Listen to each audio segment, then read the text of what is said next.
A trip that my wife and I participated in, a service trip to Malawi, Africa, and we went the last of May, the first few days in June. And I also want to thank Brad Plasky for his willingness to share his computer skills and his equipment to show some pictures to you. We'll try to stay on target today. Nancy and I went on this trip, and for those of you that remember Larry Lasher, this was a follow-up trip. He had been several years before to Africa, where he was on sabbatical and taught for 6 weeks in Malawi at this particular school that we went to. And he saw the needs that were there, and it was kind of his doing that he wanted to follow up and take a work group over there and do some service projects.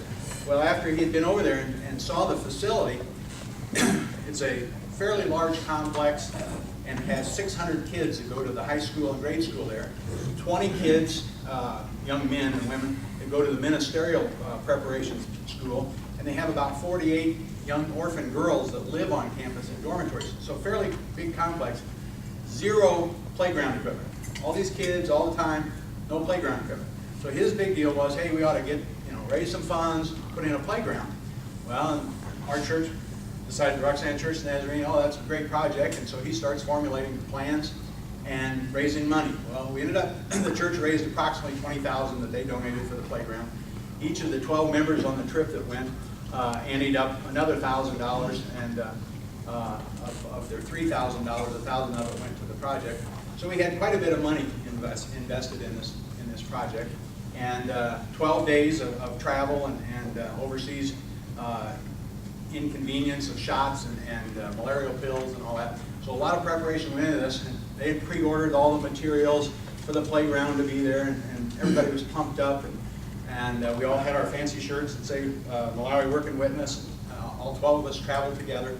Well, when we got over there, we had a few issues, and we'll go into that as we go along. Malawi is a country that's not very good focus, but it's in southern Africa. It's landlocked. It's one of the poorest of the African countries. It has limited natural resources. It's 85% rural. There's 16 million people. Its big claim to fame is that they've never had a civil war, and they have a really big lake, and it's Lake Malawi. So they have a lot of water available, but they don't have the infrastructure hardly to get it anywhere. Very limited on electricity. There are rolling electrical blackouts. A lot of the little villages and things that we drove by didn't have electricity, and so they're struggling. It's a very poor country, and one of the things we did while we were there is we bought a number of souvenirs, not because we like all kinds of souvenirs, but you're welcome to come and look at these afterwards, but because the people that we talked to said that really helps their economy if every tourist buys some souvenirs. So after we're done, feel free to come up and look at these. One of my favorites is this little picture I bought. You can see it's got the animals and the baboa, or whatever it is, baobab trees, or whatever. Baobab trees. You saw those all around the country. So that's the background of the trip, and 12 days, 2 days there, 2 days back, lots of travel. And we're going to go through these pictures fairly quick. My wife is going to speak on the ones that hit on her, and we'll go from there. So this is Malawi. Very nice structure that the missionary family and the leader of the school lived in. Looks very American, but very well kept grounds. And then you go to the school. Okay. Go to the school, and they have beautiful flowers all around the school. Everywhere you drove, you saw everything in bloom. It's a tropical country. And this is my wife in one of her African outfits. This was a faculty house, and the majority of the group stayed in this faculty house. And you'll see up above, the roof has been damaged and replaced, and that became one of our projects. When we got over there, we found out that huge delays in getting materials all the time. There's some political unrest because it was an election year, and the trucks just weren't moving. So all this playground equipment that we were all pumped up for wasn't coming. And it was like, we're here, but no playground equipment. So they quickly shifted gears, and it was very evident when you start looking around the facility, there was unlimited amounts of maintenance that had been deferred. And so we quickly switched gears and did some project work. But some of the group, 8 people, stayed in that house. There's a picture of the school facility. Well-built buildings when they were built, but poorly maintained since then. Go ahead.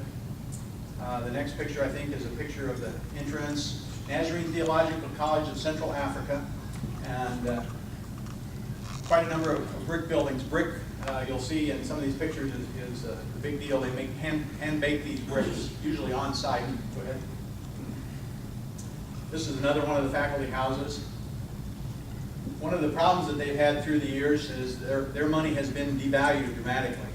And we've got a picture of some of the money that we had when this is a stove in the kitchen. My wife cooked for 12 people on this stove. Sure. Yeah, that was a big challenge. The stove was gas, and they had to hook it up there through the wall, and it was scary. That's a garden hose. And before we left, I talked to the people in the country and the missionary and asked what I could bring. And I was assured that you can buy anything in the grocery there that you can get here. No, that's not true. Now, we didn't have to go out on the side of the road and pick a piece of animal hanging in the open air or anything like that. I mean, they did have modern groceries, but they had quite different commodities there than what we were used to. And so I tried while we were there to fix food that was familiar to the folks, because their main staple food item that they all partake of every day, and then they say, "Have you eaten?" in their language. And it means, have you eaten enzima, which is basically like polenta, corn porridge. And so we didn't eat that. I made roast chicken and homemade rolls and homemade pies and cookies, and they ate well. In fact, I think some of them gained weight while we were there. So, but it was a challenge. Nancy went along strictly to be the cook, so she took several suitcases full of some specialty items that we would normally not have quick access to over there. The rest of us went along with the idea that we were just going to work on this playground, and they assured us that they had lots of tools available. Well, we found out that wasn't the case either. We were able to interact with the locals on a number of occasions. These kids, that picture doesn't do it justice, but this is in a small brick-cut church, thatched roof church. There was about 25 kids, and they were very well behaved. They were sitting on a plastic tarp on a dirt floor. And were you able to play that song? Anyhow, I was amazed that these kids were as well behaved as they were. And there's everything else going on in the little room. And then they also gave a short Bible verse and sang a song, which we may or may not hear in just a second.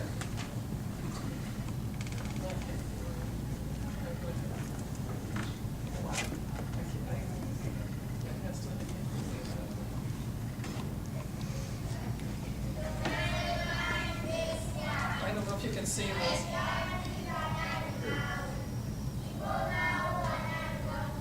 They're speaking in Chewa, which is the majority language. There are many ethnic groups in Malawi.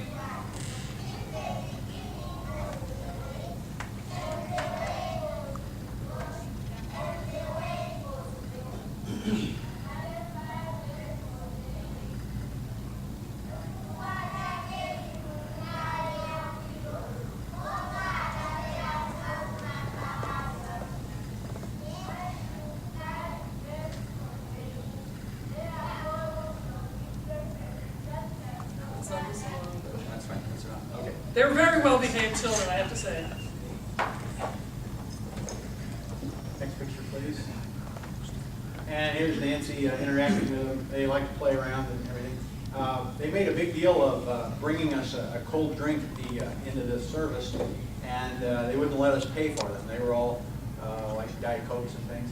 And supposedly that was quite a sacrifice. Here's Nancy holding a kid. There were mostly village people. This was out in the rural area. And you'll see in one of the next few pictures, there's they go by ox cart. They don't have vehicles. They go on dirt paths. The women have to go to local wells to draw their water every day and carry it in a big bucket. And I mean, their lives are difficult. They wash their clothes in the river, and so the little baby I was holding, I have to say that infant mortality is very high. The country of Malawi has one of the highest HIV rates in the world. Although they are a conservative society, and one of the reasons that wearing this long skirt is not because they're into the maxi skirt look. As a matter of modesty, women cover their legs. To them, in that society, that is the alluring part of a woman is the legs, not breast. So when we were there, the ladies all wore long skirts to fit in with the culture, but children suffered there greatly.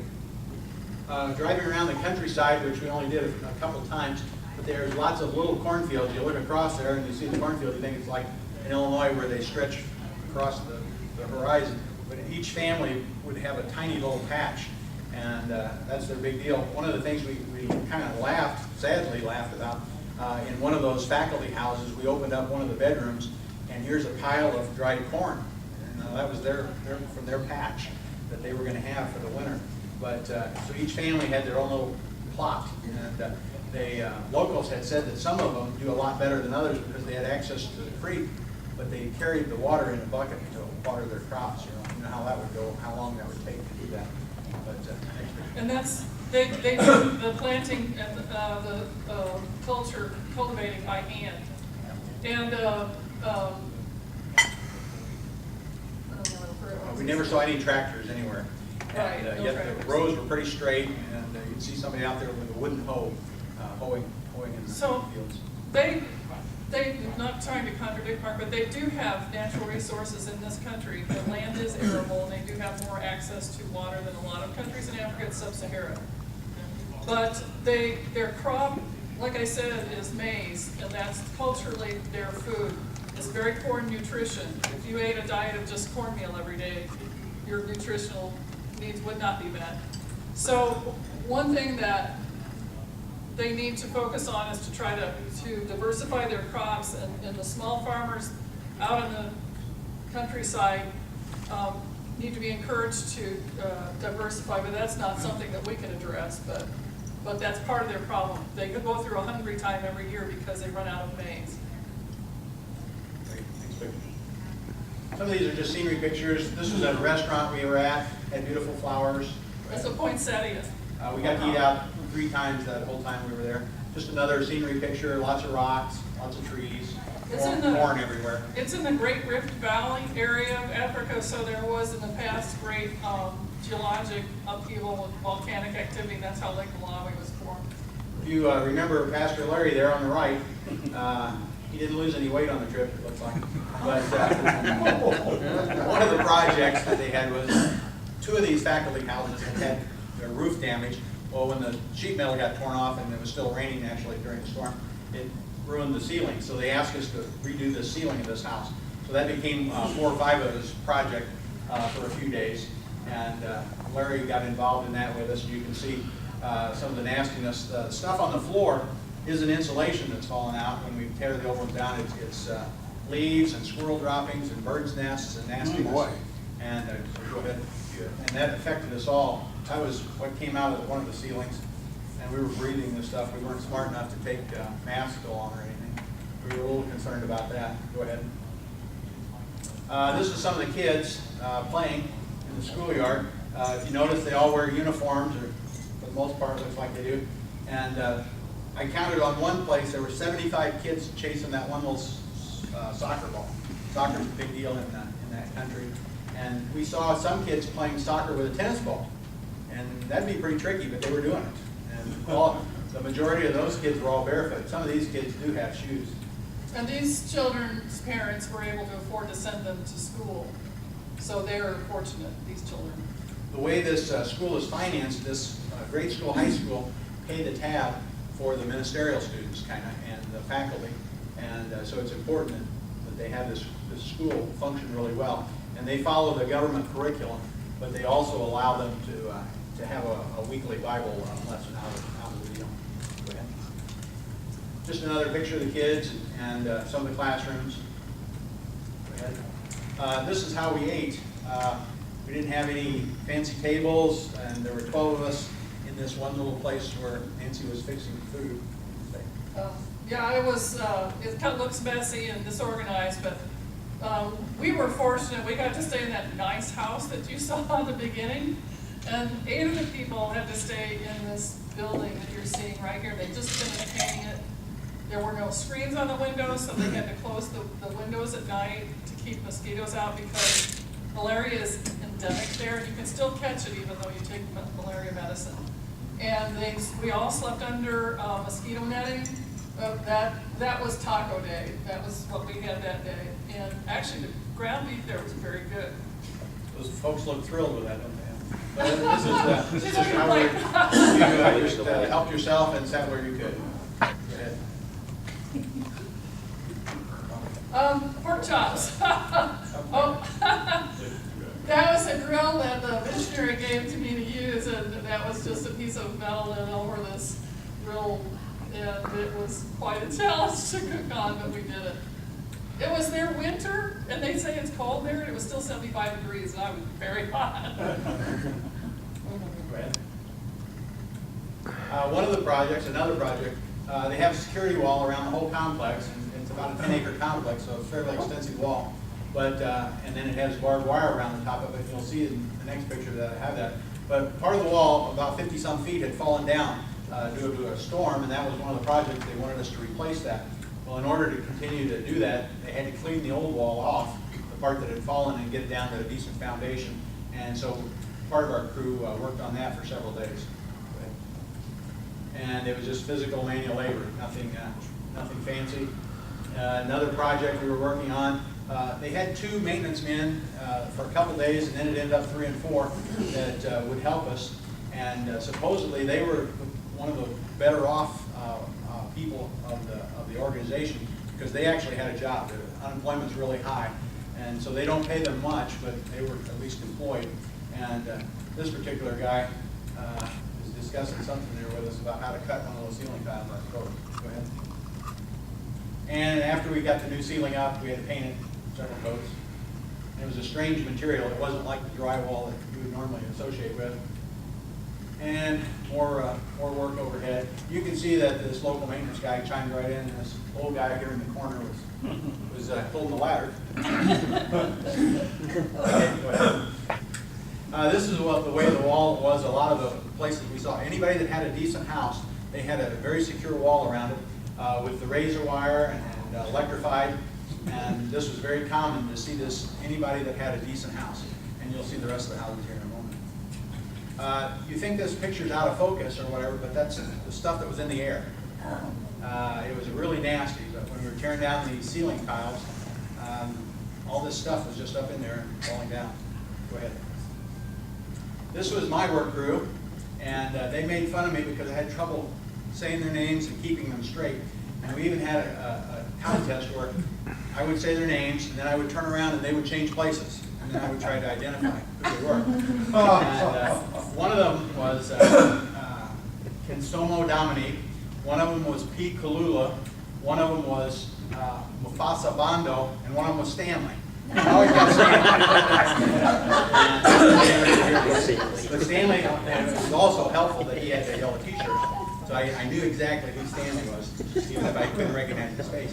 Another project that they asked us to do, because we were right in between classes on the ministerial students, they weren't using some of the classrooms, they wanted us to clean and paint several of the classroom floors that never had been done in years. And that became quite a process. Actually, a bare concrete floor is pockmarked and you know, it's got gum on it or whatever, and so they scraped all the floors. I would say probably equal to about 2 of these size rooms, the way it zigzagged through the hallways and everything. Cleaned those, took the baseboards off, and then painted them with some oil-based paint, which was hard to get off of anything. But it turned out real nice when it was all done. This is the way the bricks were delivered. Because they're hand-baked and everything, I guess they don't worry about them breaking or anything. But we could easily see we weren't going to have time to finish this. So we hired a few day laborers to come and help to get this done. But we stacked some of the bricks and they sorted some of them. And we ended up paying to have part of this done because we wanted to see it finished while we were there. Go ahead. And here they are laying this 50-foot section after we'd gotten it cleaned up and put in. Go ahead. Here's some of the money counter. There is Larry, and our fancy toolboxes that we ended up having. that was the total amount of tools we had for all the projects. But one of the things in this picture I was trying to capture is the unit of exchange is 400 kwaches to the dollar. So when he went in with our group, and everybody wanted $100 or $200 for running around money, souvenirs, whatever, you got a pile of money. And some of those denominations are 50,000 kwaches, you know, I mean, really big. And when we went souvenir shopping, we were carrying around a huge amount of bills, and yet it was $50. You know, I mean, it was amazing. And when I went to the grocery store, I carried a pouch that it was this thick with money that we used to buy groceries. And instead of going to like Schnucks where you could get everything in one grocery, the missionary lady said, no, we need to go here for bread, we need to go here for vegetables, we need to go here for meat. So I was carrying around this big wad of money, and it was a little scary. Although the people were kind to us and respectful, but we certainly stood out. So to speed things along so we don't keep it late, we'll zip through pictures faster. This is Nancy doing some hand cookies. Go ahead. She interacted with the kids. I sliced some apples, and out the back door, these fellows were playing on this drum. I kept thinking one of them was going to fall, but they didn't. That was their playground equipment. That was their playground equipment. And so I had some sliced apple, and I went out, and they all came up to me and put their little hands out, and they put apple in their hands. And then everybody came running across the whole yard, and I didn't have enough, so I ran in the house. Go ahead. We did do some souvenir shopping. Here's Nancy interacting with some people. We ended up buying some of these trinkets and things. Some of them looked like they're very well made. I jokingly said I wanted to make sure they weren't made in China, you know, and shipped over there, but couldn't see that anywhere. But this was a sign out front, the kids in their uniforms, the Lilongwe Nazarene Private School at the Nazarene Theological College of Central Africa. Go ahead. This is the high school soccer game there, right behind the faculty house, the older kids. And I wish I'd had a picture of the sidelines. Hundreds and hundreds of kids lined up along the sidelines. Go ahead. We saw a lot of tobacco trucks going by. Those are bales of tobacco. That's their #1 cash crop. And you'd think that's going to be hurting down the road because people aren't smoking as much. But they claim that there's still plenty of people buying tobacco. China's their biggest importer, or they import the most, and they also have invested the most. So we'll zip on through the rest of these real quick. Marketplace, we saw a number of these along the way. We did not get out and go through those. I was a little nervous there. Go ahead. This was typical of all the rural villages' houses. They had the hand-baked bricks. You could see them being made right next to the house and build the brick portion. And then they either had a tin metal roof or a thatched roof. Go ahead. We were fortunate, keep going if you want. We were fortunate that we had one day, that's the baobab trees. We were fortunate we had one day we could go sightseeing, and we went to a national park, the Rwanda National Park, and we took a tour, and that was our driver who actually carried a gun. He claimed not to protect us from animals, but to protect from poachers. So they were in the area. Go ahead. And that's a sideways tree. That's a candelabra tree. I'm sorry, but that's fine. You don't have to worry about that. We saw crocodiles. We saw a number of animals. We kept a list. There were 27, I think, different animals that we saw. We saw crocodiles and hippos, and there's a nice hippo. We saw sables and impalas and lots of different birds. We could hear the elephants. We personally never saw them. Some of the group did see them. They were a little elusive. Supposedly there was a lion in the area, but we never heard or saw that. This was a nice fish eagle, and we were really close to him. This is Lake Malawi, and huge lake, 425 miles long, and it borders Tanzania and okay, whatever. And so they have a lot of water. It's full of parasites. I took this. This is a local dish. This is chamba fish, and we were getting ready to eat that one, or maybe even started on it. I thought, I'll take a picture of this. Show some. It's like tilapia. It was tasty, and Larry's enjoying something. This is one of those same trees. These trees were everywhere, and I was just kind of fascinated. If you ever go to Disney, what is it? Animal Kingdom. That's the Tree of Life. Is one of those type trees. But they're everywhere, and supposedly they're very fibrous. They don't last long because they're not strong at all. Go ahead. Oh, okay, last one beside this. That's fine.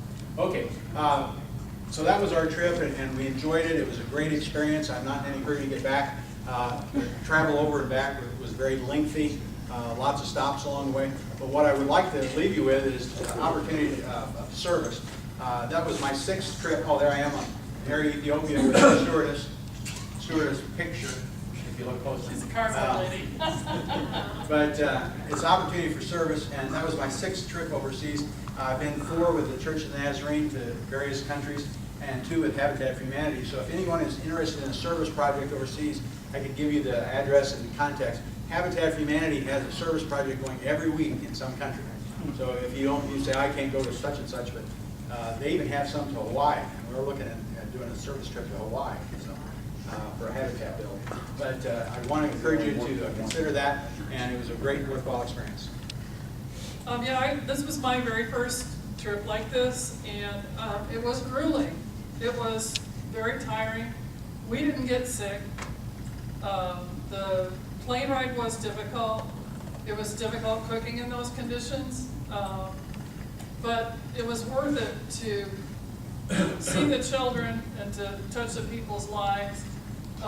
For instance, in the church that we attended, there was a woman from Rwanda and another couple from Rwanda, and they were refugees from the genocide there.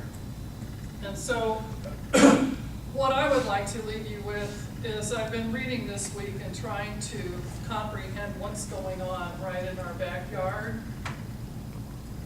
The Human Genome Project has proven that we are all human beings. And we like to joke around about our differences, and we're children of our time. We're products of our background, we're products of our history. But we can change the way that we think. We're all human beings, and we all deserve dignity and respect. And we all need to do what we can, while we can, to improve things for our fellow human beings. So feel free to look at the souvenirs up on display. Thank you.